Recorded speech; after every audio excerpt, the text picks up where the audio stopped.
अस्सलाम वालेकुम नाज़रीन और हमारे साथ जितने भी लोग हमारे इस सफ़र पॉडकास्ट अपना काम कीजिए में हमारे साथ जुड़े हुए हैं हम उनका तहे दिल से शुक्रिया अदा करते हैं। और ये हमारा अपना काम कीजिए पॉडकास्ट एक ऐसी सीरीज़ है जो ड्रामा इंडस्ट्री और एंटरटेनमेंट पर मबनी है। तो आप जो हमारे साथ बने हुए हैं, सबसे पहले तो मेरे इस गले के लिए मैं आपसे माज़रत चाहूँगा। कोविड नहीं है सर, जो भी हमारे साथ गेस्ट मौजूद है मैं उनको रिलैक्स करना चाहूँ। कोविड नहीं है, टेस्ट बहुत मरतबा करवा चुका हूँ, इतनी मरतबा करवा चुका हूँ कि शायद कोविड भी परेशान होगा कि अब क्यों नहीं हुआ। खैर, हम बात शुरू करते हैं हम अपना काम कीजिए पर। तो एक ऐसी सीरीज़ हमने शुरू की है जो ड्रामा इंडस्ट्री और एंटरटेनमेंट को बहुत अच्छे से फोकस करने में कामयाब रही है, ऐसा हमें लगता है। लोग क्या कहेंगे वो बात की बात है। तो आज के जो हमारे गेस्ट हैं वो एक ऐसी शख्सियत हैं जो हमारे सामने एक लिविंग एग्जाम्पल हैं, जिन्होंने एफ़र्ट्स अपने पूरे दिए, लेकिन माशरे की कुछ हम उनसे बात करेंगे कि क्या ऐसी चीज़ें रहीं जिसकी वजह से उनको लाइफ में वो फेलियर्स फेस करने पड़े जिसके मेरे हिसाब से या हमारे जो को होस्ट हैं जो बहुत ज़्यादा रिपीट होती रहती हैं उनके हिसाब से वो 110% डिज़र्व नहीं करते थे। तो हमारे जो आज के गेस्ट हैं, हम सबसे पहले उनका शुक्रिया अदा करना चाहेंगे। भरपूर तालियों में हमारे साथ मौजूद है उस्मान कुरैशी साहब। कैसे हैं सर आप? Thank you, I am good, thank you. आप कैसे हैं? अल्हम्दुलिल्लाह सर, सबसे पहले तो बहुत शुक्रिया आप यहाँ तक आने के लिए। और सबसे पहला सवाल जो बहुत ही इम्पोर्टेंट है करने के लिए वो मैं आपसे ये करना चाहूँगा कि आप इतने सोफिस्टिकेटेड, इतने अच्छे, इतने नरम मिजाज के इंसान हैं और आप इवन तो हिबा के ही कज़न ब्रदर हैं, तो क्या ऐसी मजबूरी आन पड़ी थी कि आप इतने अच्छे, और ये समझ नहीं आता कभी कभार कोई ऐसी वजह थी? नहीं, वो आई थिंक हमारे कंट्रोल में नहीं था ना, हम क्या, वरना हम इसको बेहतर कर सकते थे। आप बेहतर कर सकते थे, आपको भी but personally she is my favourite, तो मुझे कोई प्रॉब्लम नहीं है। हाँ, मतलब जो इनके साथ सराउंडिंग में लोग रहते हैं उनको बहुत ज़्यादा दिक्कत आना शुरू हो गई कि वो लोग खुद ही चेंज हो जाएंगे। Don't need to worry. ये बड़ा अच्छा था। अच्छा सर, तो हमारी यूनिवर्सिटी जामशोड़ो के किला गाज़ियाबाद में आबाद है, ऑलमोस्ट इसी जगह आबाद है। तो यहाँ तक आते आते आपको 1.5-2 साल लगे होंगे। बाल वगैरह कुछ सफ़ेद तो नहीं हुए सर आपके? मैं काफ़ी वरिड था क्योंकि मैं 3-4 साल में इस साइड पे आया नहीं हूँ, but surprisingly it went well, अच्छा था। रास्ता वगैरह ठीक है सर आपको? काफ़ी खेती बाड़ी देखता हुआ आया हूँ मैं। तो सर मैं आपको बताना चाहूँगा कि हमने जो पॉडकास्ट ये शुरू किया है वो बेसिकली ड्रामा इंडस्ट्री से रिलेटेड है और हम उसमें कुछ ऐसे फैक्ट्स पे बात करते हैं जो इनसाइट्स हैं और ड्रामास डिस्कस करते हैं जो बहुत टॉप ट्रेंडिंग रहे हैं, और इसके ऊपर हम बात करते हैं कि क्या चेंज आना चाहिए इंडस्ट्री के अंदर। ठीक है? ओके। सिंस आप बहुत अरसे से इंडस्ट्री से काफ़ी हद तक लिंक्ड हुए हुए थे, तो मैं उस बिना पर आपसे आपका एक्सपीरियंस भी जानना चाहूँगा। ठीक है सर, सबसे पहले मैं आपसे पूछना चाहूँगा कि इतने हमारे रिसेंट ड्रामास गुजरे हैं, तो आप कई हद तक ड्रामास फॉलो कर रहे हैं? आई वुड से लॉकडाउन में काफ़ी ड्रामेज मैंने फॉलो किए हैं, बट उससे पहले जो कि ज़्यादा पॉपुलर हो रहे थे वो you get to know about them, तो yes I do follow. But I wouldn't say कि मैं बहुत बड़ा कोई ड्रामा देखने वाला फ़ैन हूँ या कुछ कि आउट ऑफ द वे जाके ड्रामा देखूँगा, but I am definitely aware what happens in the society. ठीक है, तो आप जैसे कि ड्रामा इंडस्ट्री से वाबस्ता हैं, तो आपसे बस ये पूछना चाहूँगा कि आपको क्या दिखता है कि हमारी इंडस्ट्री में क्या लैक कर रहा है अभी भी? I think good stories, good topics, जितना मैंने देखा है, because topics are very like repetitive. जो आजकल मैंने देखा है, it's about a girl who keeps crying, उसके इश्यूज हैं। 3-4 ड्रामे मैंने देखे, इट्स ऑलवेज द सेम। ससुराल के इश्यूज हैं, an aging mother, that kind of issues, और वो इस तरह को बार बार रिपीट करके डिफरेंट सिनारियोज में प्रेजेंट कर देते हैं। तो I don't think original stories are there any more, और आई डोंट थिंक कि एक इसी छोटी सी एक सर्कमस्टांसिस पे आप एक पूरी सीरीज़ या एक पूरा ड्रामा बना देते हैं। एंड देन जो लास्टली मैंने एक ट्रेंड नोट किया है जहाँ पे हमारे ड्रामे आके फंसते हैं और wherever the protagonist kind को गेट स्टक, वो लोगों को मारना शुरू कर देते हैं। मतलब people die so easily in Pakistani dramas, जो कि शॉकिंग है। मतलब एक एपिसोड में 2 लोग गए, अगले में ये चले गए। तो आई थिंक डायरेक्टर्स खुद बनाते हुए भी उन्हें पता चलता होगा we are getting stuck and then they try to close the issue and move on. तो ये इशूज़ हैं। I think good topics, good stories are definitely missing. At the same time जो अच्छे स्टोरीज़ हैं वो ड्रामे बहुत पॉपुलर भी हो रहे हैं। For example I like to quote वो Humayun Saeed and that one, though it was very controversial, but I think Mere Paas Tum Ho की बात कर रहा हूँ, which was liked and disliked और both, but I think in a good way. So I think we have to give it to it. लेकिन उसमें भी story repeat नहीं हो रही थी, मतलब वैसी चीज़ थी जो बहुत हद तक ड्रामों में आई है। I don't think so, because उसमें ये था कि नॉर्मली जो मेल होता है that is considered to be धोखेबाज काइंड ऑफ, बट इसमें अदर वे था तो I think it was presented a bit differently, तो that was the uniqueness about. Agreed. Khalil Rahman साहब के आप ड्रामे में ऐसा एक्सपेक्ट कर सकते हैं, राइट? हाँ बिल्कुल कर सकता हूँ। सर मुझे अभी आपसे बात कर रहा हूँ तो मुझे आपकी उर्दू बड़ी अभी फ़िलहाल साफ दिख रही है। हिबा के थ्रू मुझे पता लगा कि आपको उर्दू की वजह से कुछ पे करना पड़ा है, तो वो आप बताना चाहेंगे प्लीज़? हाँ, Urdu is a weak point basically. अभी बेहतर लग रही है तो thank you for that, but I think 90 मतलब मैं as a child I was doing commercials, I did one, I even audition for some drama serials, I think this was back in 95 96 that kind of time.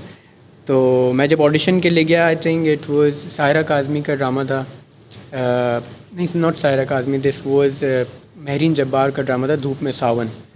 तो उन्होंने मुझे, मैं अपने बड़े cousin के साथ गया था, तो उन्होंने मुझे एक स्क्रिप्ट दी कि ये जो है आप पढ़ के दिखाएं, दे वर शूटिंग बेसिकली, तो इट वो काइंड ऑफ एन ऑडिशन। तो आई गॉट स्टक बिकॉज वो इतनी कोई खालिस उर्दू में वो लिखी हुई थी कि मैंने खालिस उर्दू में लिखी हुई थी कि वो एग्जैक्टली यही हुआ ना मेरे साथ जो अभी हुआ है। तो वो मैं आई वाज स्ट्रगलिंग, तो अफान भाई जो मेरे साथ थे उन्होंने कहा अच्छा आई कैन हेल्प यू, तो उन्होंने लिया and he started reading it. He was just telling me कि भाई इस तरह पढ़ना है। हाँ, it was like just literally setting here and doing it. तो उन्होंने ये नोट किया, उन्होंने कहा अच्छा लेट्स होल्ड ऑन अफान तुम पढ़ के दिखाओ।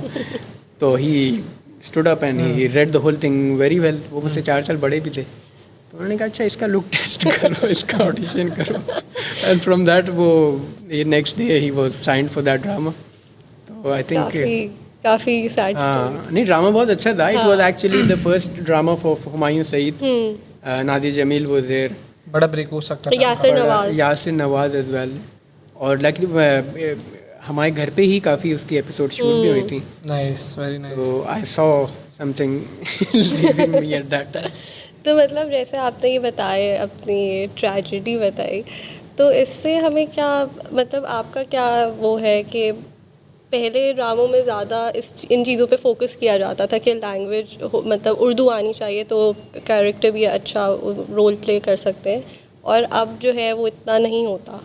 अब तो कोई भी आ जाता है, कोई भी एक्टिंग कर लेता है। तो ये हाँ, उस ज़माने में ये था कि definitely I could see the pressure, like scripts for first time script written थी, मगर मुझे उस रोल की पूरी बुक बाउंड कॉपी मिली थी। वही काफ़ी डॉन्टिंग था, like I had to know my language before I could even act. तो एक प्रेशर था कि भाई पहले लैंग्वेज सीख लूँ, फिर एक्टिंग एक्सप्रेशंस तो बात की बात है। अब जहाँ तक मेरा ख्याल है, it's very impromptu kind of thing. Written scripts I don't think people believe in a lot. वो ऐसे ही आ जाते हैं, they given a topic and they just try to improvise, which is also equally good, लेकिन until you have a strong kind of base you won't be able to step on take उससे आगे बढ़ सकेंगे। तो मेरा ख्याल है कि पहले ज़्यादा लैंग्वेज पे फोकस था। Even if you look at the dramas, my all time favourite Ankahi, Tanhaiyaan, like अभी भी मैंने लॉकडाउन में सारे दोबारा देखे हैं, and the language was the very. अच्छा, वैसे आप इतने ओल्ड दिखते नहीं जितना हमने ड्रामा बहुत पुराने मतलब ये हमारे माँ बाप ड्रामे देख रहे थे। नहीं, मैं भी तब बच्चा ही था, बट वो इतना ओल्ड नहीं हूँ मैं, सही कह रहे हो। बट वो ड्रामा आई थिंक उनसे अच्छे ड्रामा मैंने नहीं देखे पाकिस्तान से बाहर आए हुए ना। तो language was very important because जो छोटी मोटी उर्दू सीखी वो वहीं से सीखी। लेकिन आप अच्छा, तो क्योंकि हमारा कोई फैमिली बैकग्राउंड ऐसा है नहीं कि कोई मीडिया से रिलेटेड हो, तो कभी ऐसा हुआ कि क्योंकि आप बता रहे कि आप पहले आपको बहुत शौक था एक्टिंग का और आपको जो है ऑडिशंस में भी गए थे, तो कभी ऐसा हुआ कि घर में किसी ने मना किया हो कि नहीं अभी नहीं करना, अभी पढ़ाई करनी? हमेशा ही किया। आई थिंक शौक़ की जहाँ तक बात करें तो देन था शौक़ उस ज़माने में, मतलब अभी भी है, बट उस वक्त नई चीज़ थी। It was quite novel the idea कि जाके आप स्टूडियोज़ में जाके आप वो करें, एड्स शूट करें, ड्रामास करें। तो उस ज़माने में मुझे याद है कि पूरा दिन या तो कभी 2-3 दिन लग जाते थे एक ऐड शूट करने के लिए। तो अम्मी अब्बा हम पर हमेशा वो जब भी निकलो ना तो वो सुना रहे होते थे कि फिर चले जाओगे, फिर पढ़ाई कौन करेगा, मतलब वो कभी पॉजिटिव नहीं थे इन वे। तो इट वाज काइंड ऑफ कि भाई अब घर से नेगेटिव एनर्जी मिल रही। तो खैर I got used to it, I never took it on board. लेकिन एक ब्रेक थ्रू आया, मतलब आई वाज कहीं डबिंग कर रहा था, तो सायरा काज़मी काफ़ी बड़ी प्रोड्यूसर थी तब, तो उन्होंने मुझे बोला कि ड्रामा करोगे, एंड मैंने हाँ कर लूँगा, मतलब ऐसे ही कर दिया मैंने, क्या मतलब इसमें क्या है। तो घर आके बताया, इट वॉज निजात by the way, it was very famous I think back in the 90s। तो और अम्मी से पूछा, अम्मी ने सुनते ही नहीं कोई ज़रूरत नहीं है, पढ़ाई कौन करेगा, पूरा पूरा दिन लग जाता है ये वो। अब्बा से पूछा, सब ने यही कहा। तो ओवरऑल कंसेंसस सब ने यही हुआ कि ये बेकार है, ये मत करो। घर का हाथ से निकल रहा है। हाँ तो और मैं बेसिकली उस ज़माने इतना नहीं प्रोसेस करते हो आप, जो अम्मा अब्बा कहते हैं वो आप कर लेते हो। तो जब वो बाद में ड्रामा आया तो मुझे देखा यार ये तो बच्चे का काफ़ी सेंट्रल रोल है, एंड इट कुड हैव काफ़ी अच्छा हो सकता था ये तो। एंड देन बस वहाँ पे तो काइंड ऑफ एंड हो अगर गया। अभी जैसे पहले आपने बताया कि ड्रामास काफ़ी अच्छे होते थे, तो जैसे कि अब है ड्रामास, तो अगर अब आपको कोई अपॉर्चुनिटी मिले, अभी आपको कोई कहे कि ये ड्रामा कर ले, तो क्या आप अब करेंगे या अब आप कहेंगे कि नहीं, क्योंकि अभी कंटेंट ही इतना अच्छा नहीं आ रहा, तो फिर? नहीं, आई थिंक कंटेंट अच्छा है, मतलब इट्स अ मिक्स बेसिकली, अच्छा भी है बुरा भी है, लेकिन आई थिंक अब मैं काफ़ी डाइवर्ट हो चुका हूँ into my sort of kind of zone. मतलब it's probably 10 years too late I would say from my opinion, but for that matter अगर कोई लोग अब आना चाह रहे हैं, दे शुड डेफिनेटली, मतलब आगे दिस इज़ द फ्यूचर, मतलब यू शुड। इनको अपनी थीसिस में हम कास्ट करेंगे। मतलब मे बी 10 years पहले कोई अपॉर्चुनिटी आई थी, आई माइट हैव, बट ऐसा नहीं है कि you pick a career and then you stick to it, you can still do things, but I think I have moved on. तो अभी फिर आप क्या कर रहे हैं आजकल? आजकल so I am a chartered accountant by profession, so I picked up, so I am just bank की नौकरी कर रहा हूँ basically, which sounds boring but I am enjoying what I am doing लेकिन दैट। आपका कोई इंस्टाग्राम पे page भी तो है। Yes, Instagram is there, but I do take it seriously as well अपने सर्कल में। तो I enjoy doing it, मतलब Instagram is something you stay relevant to, आजकल तो हर कोई ही होता है। मुझे ऐसा लगता है कि स्क्रिप्ट के बेसिस पे जज नहीं होना चाहिए था। क्या आप एक उर्दू नहीं पढ़ पा रहे, तो आपको मेरे ख्याल से इन लोगों को रोमन में नहीं लिख के दे देना चाहिए था पढ़ाने के लिए कि हाँ यार ये भी तो एक सॉल्यूशन है।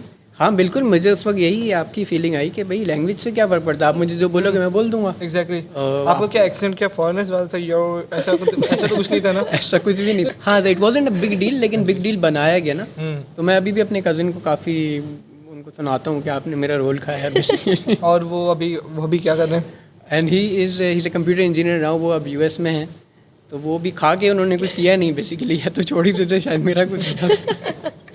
तो Sustain नहीं कर पाए ना? तो आपको क्या लगता है, अगर आप उस वक्त निजात वाला जो आपको करेक्टर ऑफ हुआ था वो आप कर लेते, तो आज आप हुमायूं सईद होते?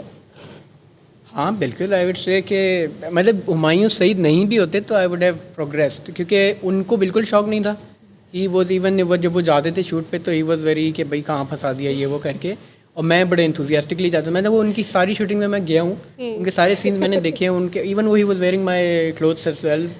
तो और हुमायूं साहब नहीं मेरे जो कज़न थे। आप सब बता रहे।